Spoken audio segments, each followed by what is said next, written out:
Stevers, what's up? Thanks for coming by my base camp today. Back in May, way back in May, here we are, July. What is the date today? Seems like all the days just blend in together, you know?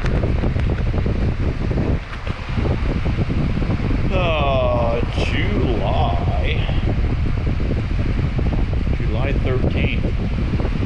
It's not Friday the 13th, it's Thursday the 13th, July.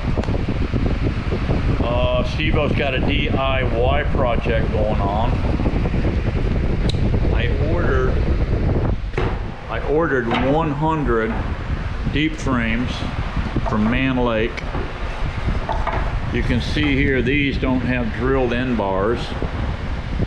I ordered them with a groove top bar, groove bottom bar, and drilled end bars. I also ordered 2,000. You got to get up to 150 bucks to get free shipping, so you might as well just run the tab to 150, guys. I was 134 and change. 134 and change for 100 of these deep frames. All right, and I want to thank and a shout out to Stephen Roundtree. He sent me a $50 gift certificate to Man Lake back in May when I had my birthday. So thank you very much, Stephen Roundtree, you're the man. So today, it's cloudy, fixing to rain, rainy day project, you know it. Here I've got all this nice, brand new looking pallet wood here. I'm caught up on boxes right now. So what I'm going to do is build me a fixture frame so I can assembly fixture for deep frames, okay? And I'm going to utilize, at least I think I'm going to utilize this pallet wood to make me a fixture box, make me an assembly box. And I just kind of laying things out here. I got to set up my chop saw and chop this a nice 90 degree. But I've set up enough for 10. I'm figuring 10's enough at a time. My small operation back in the day, I was running I think it was at least 20 of these kneeling jigs for deep frames back in the day. And I'd set up at two staplers, and we'd have a guy, I set up a table that was small enough where we could have a guy on one side and a guy on the other, and we could just load them up, glue, load up top bars, staple gun on each side, just, I mean, boogieing on down. Shoot them in, flip them, put on the bottom bars, shoot them. Yeah, and we were making frames back in the day. I was burning these things out. We weren't getting all fancy like these, but this is a nice sturdy frame. This is a Man Lake frame, but you can see they've shot in, looks like a 1/2 inch crown staple here. And yeah, they didn't even, look at there's some bad inspection. There's not even a staple in there. Apparently he ran out of staples there. He hit it and pulled out, so I'll have to shoot a couple of pins in there. So they weren't too swift on that. And then they're shooting one here in the top, and it looks to me like they're missing down in here. These boys need a little bit more inspection stuff. Like there's one is in the groove, it's doing absolutely nothing. So yeah, I'm thinking, here's what I'm shooting, guys. I went to Harbor Freight, my wonderful people at Harbor Freight, I have actually, this is my second one of these. I have one right there. It's loaded with brads, 18 gauge. See, this thing here is a 2-in-1 air nailer stapler, and it will shoot 18 gauge, 5/8 to 1.5 inch long, 18 gauge. So what I've got here, 18 gauge, quantity 2500, 18 gauge, 1/4 inch crown, 1.25 inch long. That should be God's plenty. As you can see, God's plenty here. But what I'm going to do here is shoot two. I'm going to shoot one here and one here. And then also, I'm thinking I'm going to shoot one here and one here. And it'd be silly if I just shot one in the center. It's not going to be holding anything. It's just going to be shooting into that groove right there. So that's non-functional. So I'm going to shoot one here, one here, one there, and one there.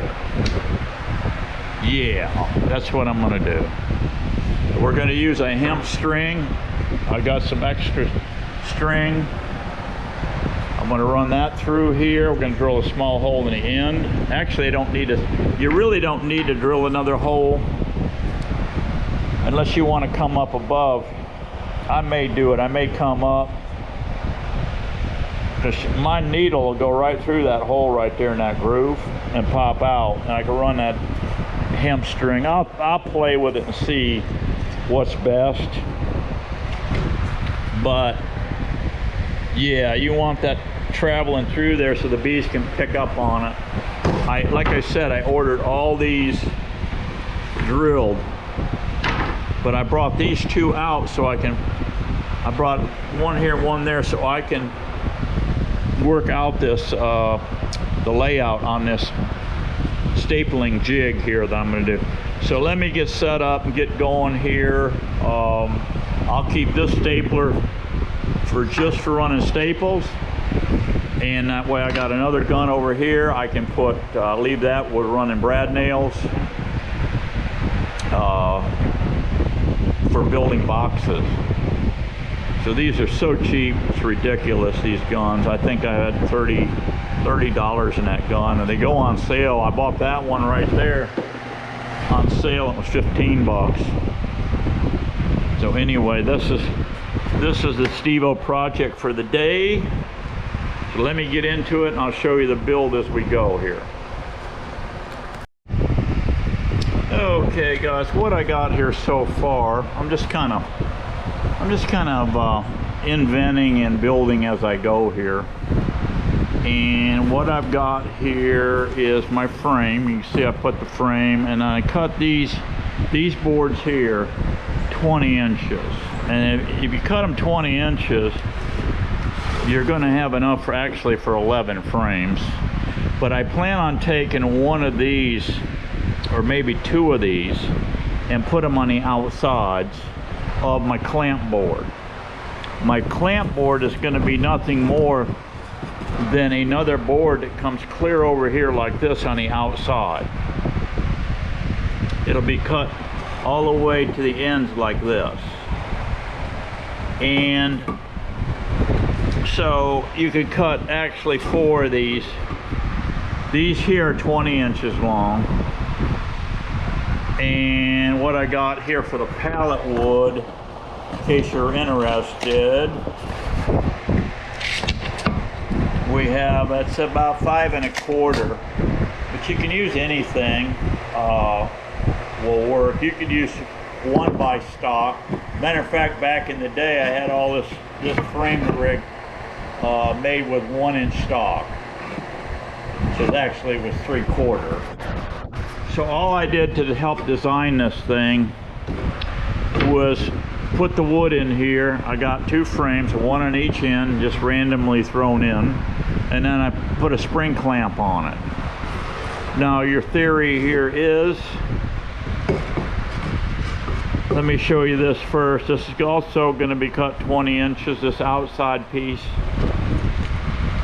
We're putting these in here, these eyelets. This is 1 3/16 long from here to there. And that hole is big enough to shove a piece of surgical tubing through. And I'll put an eyelet here right on the corner and one down at this end, and we'll have surgical tubing across here with a knot, just a knot thrown in there. That'll create you a spring clamp. So what you do to start this program is you pull the spring, you put this on, pull it out, shove one end bar in here, go to the other end, shove an end bar in, and then you just, now you've got a pocket, you can just load that up with all your end bars. So yeah, that's pretty simple scenario. Once you get everything stapled together, all your tops run down through. I'm going to use Bondtite 3 glue, just a good drop at each one, go down through, pound these out, go down through. I just took a couple test shots with my new gun. It's shooting those things beautifully. 1.25 inches will be God's plenty for staple on these. And I think I'm gonna pin 4, 2 in the top and then 2 down in here, right through this thick meat here, to where it travels into this material. And I'm pretty sure I can get a shot right in there, straddle that groove line right there, shoot one there, one there, one there, one there. Should have God's plenty, plus the glue. We should have a very strong frame here. So this is where I'm at so far. I just happened to stumble into this. I was going by picture frames and I've seen a roll of this stuff here. It's jute cord. That's the cord that's going to be running through the top of this frame that we're going to mop on some beeswax. This here's enough jute for do a gajillion frames. I was looking for mirror glaze wax down there, and they've had it at Lowe's before, but I could not find it. So here's what I'm using. This entire fixture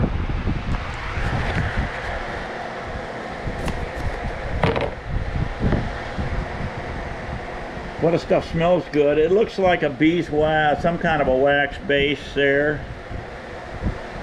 And this is going to get pasted. I'll put several coats on this entire fixture when I'm done. Even the clamping board, I will have all that waxed on all the corners, top, bottom, sides, everything. Both of these are going to be waxed, because you're going to have dripping glue going down here, and it's just going to do nothing but keep getting gobbed up and gobbed up and gobbed up until you got a sticky mess. With several coats, put several coats on the fixture, let them dry with a fan on them, come back in an hour or two, put another coat on, let it dry, put another coat on. I think I will hit this with sandpaper or two and knock off some of this rough, ugly stuff. And any, you know, just smooth it off. Just smooth it off. I think what I'm also going to do is add maybe, when I sandwich this up, I think what I'm going to do is put maybe a piece of cardboard in here and reclamp it, and that way it'll have a little separation just on one end, and then take my measurement. That way we've got a very slight gap here. Once these are shot up and it's time to extract this inner box, see, we're going to glue, I'm going to glue and staple this board right here you see. And once that sets up, if you just leave these clamped like this, tight against here, with a little bit of swelling and this and that, you're able to have quite a fight getting the frames out of the box. Now some guys will take and build a box and they do it on the, put these on the inside, and then on this board they will drill a hole and add a pipe through. Push a pipe through. That ain't a bad way to go either. A conduit. I've seen guys use conduit, and they shove a conduit all the way through and put these on the inside, and then put the conduit over here to where it's real close tolerances. So all they got to do then is pull the conduit out, and then the boxes, and then the frames come out. But with my scenario here, the clamp will be here. The clamp will be over here, pressure this way, holding these in. So after you're done, you just pull this clamp off with this bungee cords on it, and pull out this interior box, and that separates all of your frames. So that's where we're at right now. I'm just kind of, like I said, kind of designing as I go here. I knew pretty much what I wanted, but yeah, so it's basically going to end up looking like a square box, as you can see here when I'm done, square box. But I will put, as for reference on this outside box, I'm sure the dimensions will be off a little bit. Plus, I'm going to put a strip of wood here, actually one of these end bars, and attach it to this outside clamp with very little gap on both sides, both ends. So now I got a dead man on the inside here, to where when I drop these end bars in, it's going to come up to exactly 10 inches, or 10 frames. I'll be assembling 10 frames at a time. For my small operation, that's all that's going to be necessary. So that's how I'll run it. I'll drop these in, I'll pin it, either a brad. I won't glue them in because I don't want to ruin these ends. I'll get these separate when I get the order comes in a day or two from Man Lake. I'll just grab an end bar, stick it in here, then I will load up 10, right? Load up 10 of them in there, and then I'll put the other one down here on the clamp board. The clamp board is going to be 20 inches, just the same as this one, 20 inches. So I'll have a dead man on the inside here, so when I paint my first end board, I can slide it in against the dead man and just start plugging them in. And when I get down here, I'll have another dead man on the inside here with just a very minimal gap, and that'll slide in. That way all your pieces are lined up perfectly. All right, that's where I'm at so far with this jig. Let me measure. Let me put in my small piece here, my separator piece. I'm just going to put in, say, maybe a piece of cardboard in here, just so I got a slight gap. Just a slight gap in there. If we got just a little slop in there, that's fine. I don't want to have to fight this box when we pull it, when we extract the box. I don't want to have to fight this, because if I just come up here tight with this and glue and staple that, if there's any swelling in here, I'm going to have a fight getting this box out of this thing. So that's how we're going to roll here. Let me keep building. Okay, guys, this is a tight. This measurement across here on the inside is a tight 17 inches. 17 inches. And I cut a little piece of cardboard here, right here. I put one in on each side, and it comes up. We're going to have a little slop here, and that's going to be, let's cut this board here on a 16 7/8. And that'll give us a 16th slop on each side to extract this box out. That's my thoughts. Okay guys, I shot in. I had a crack in that board there.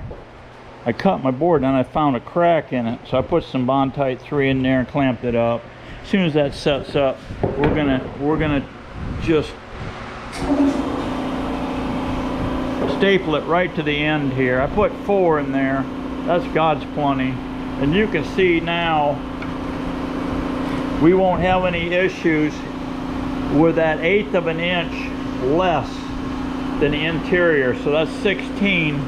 What I got here is 16 7/8 on this board here. This is 17 on the frame. So that 16, as you can see, is going to work really nice there for us to extract our box once our frames are all shot in. So all I got to do is wait for that to set up. I'm going to nail it on the other end. I'm going to cut my clamp boards for the outside here. We'll install our bungee cord and we are going to be ready to start knocking out frames. Okay guys, I've been doing this for a while and it's working out pretty good. I'm doing surf and turf. Surf and turf, yeah. About 1 1/4 pound ribeye. My coals are just about done. See, that one's black. I want them all white. But here is my surf. Wild Planet. I'm not sure where. It says substantially caught in the North Pacific. Wild sardines and water and sea salt. And yeah, wildly good for the planet, wildly good for you, wildly good taste. These aren't bad, but they're big sardines. They're big sardines. There's only like 3 sardines in this can. And what I do is pop it open and drain the sea salt off and get all the water out, and then I load it up with Louisiana hot sauce. And I'll tell you what, it says here nutritional powerhouse. Yeah. Superior freshness. This stuff is good. I'm telling you, I've been eating this for about 2 months now. I eat a can a day. Eat 1.5 pound ribeye a day. Pound and 1/4 ribeye. One of those cans, maybe a handful of nuts. That's it. No fruit, no veggies, none of that. No. Carnivore diet, guys. Carnivore diet. This morning I had coffee, and I had about 4 cups of coffee with a pat of butter in each cup. I had one waitress tell me one time, she says, "Sir, I've been doing this for 35 years waiting tables. I've never seen a person do what you just did." I said, what would that be, ma'am? I saw you put butter in your coffee. I said, yes, I did. I call it bulletproof coffee. She said, what's the difference? I said, people put milk, cream, and sugar in their coffee all the time. What's wrong with healthy fats? Nothing. She said, absolutely nothing as far as I'm concerned. I said, well, that's cool. I said, well, you picked up a trick today, and you might want to pass that along, because I tell you what, butter is a healthy fat. And I call it bulletproof coffee. She said, hey, if it works for you, it works for me. I said, there you go, sweetheart. Hey, it's getting cloudy, guys. Look at it. It's getting cloudy. I think I'm going to beat the rain with my little barbecue operation here, my grilling. So while that glue's setting up, I'm going to knock off for lunch, eat my sardines. My coals are about ready. It won't be long, guys. I'm going to hear a sizzle when that steak hits it. Kingsford charcoal makes for very good grilled steak, guys. Very good. You're gonna love it. Go carnivore, you're gonna love it. Yeah. And it's the proper human diet, let's face it. Alrighty guys, I've had my surf and turf. I'm back in the shop wrapping things up on this little quickie project. It's gonna work out great. Here's my finished box. I've got 16 7/8 in here on this board, this end board here, and you can see this frame's gonna slide on and off real easy like. Yeah, it's gonna slide off. That's just that 1/8 inch. That 1/8 inch is just all you need. Okay. And what I'll do, I'm not done here with this box yet. I'm fixing to get my terry towel out and that wax. I'm gonna put my first coat of wax on. It's hot as Hades in this barn right here.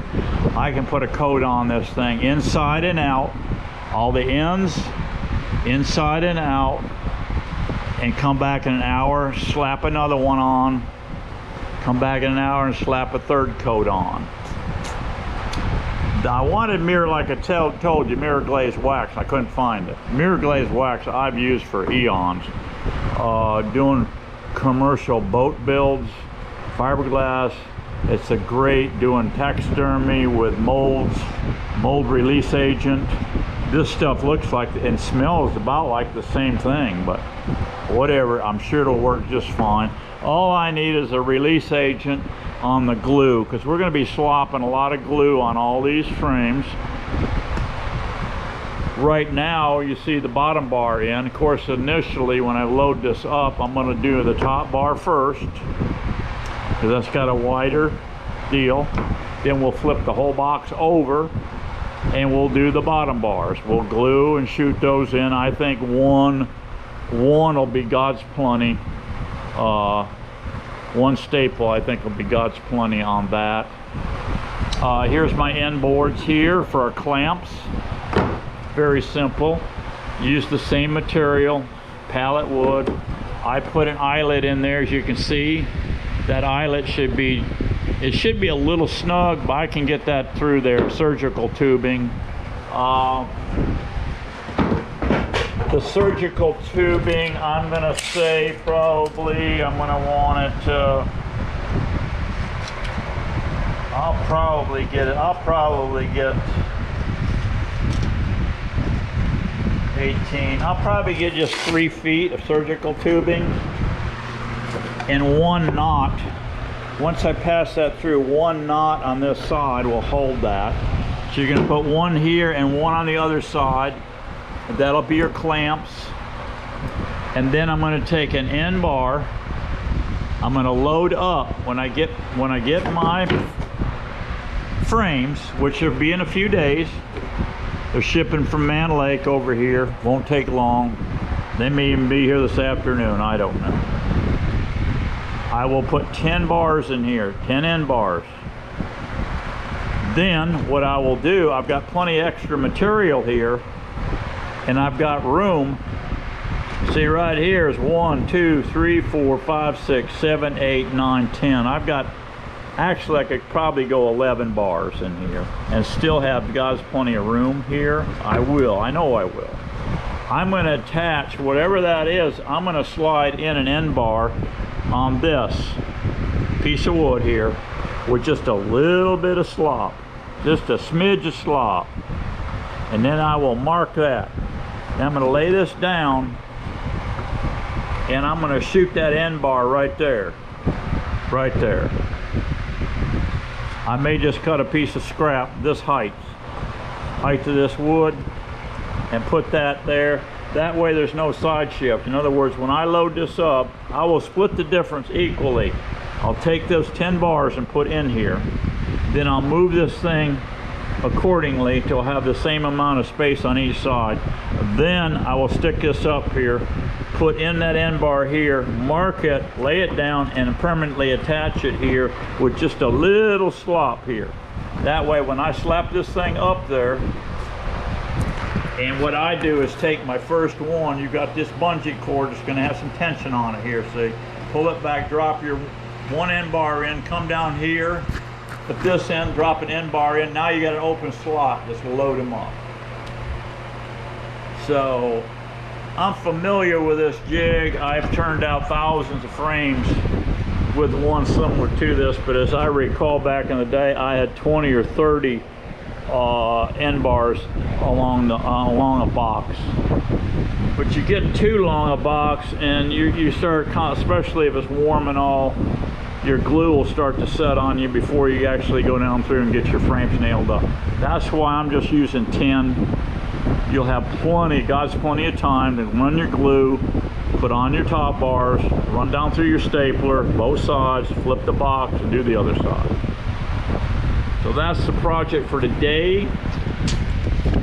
I got to run to the hardware. Of course, when I had surgical tubing here, at least for one side. And when I want to find it, of course, this disappeared. Maybe Miss Daisy got tired of looking at it and threw it out, I don't know. But anyway, I got to go to the hardware store in a day, probably tomorrow, and I'll pick up some more surgical tubing so we can make our exterior clamp here functional. That's all I got for you today. I hope all is well in your world. Watch out for that heat out there. It is horrendous. Work smarter, not harder. And we're going to get through this hot summer. I'll see you on the next one, guys. Bye-bye.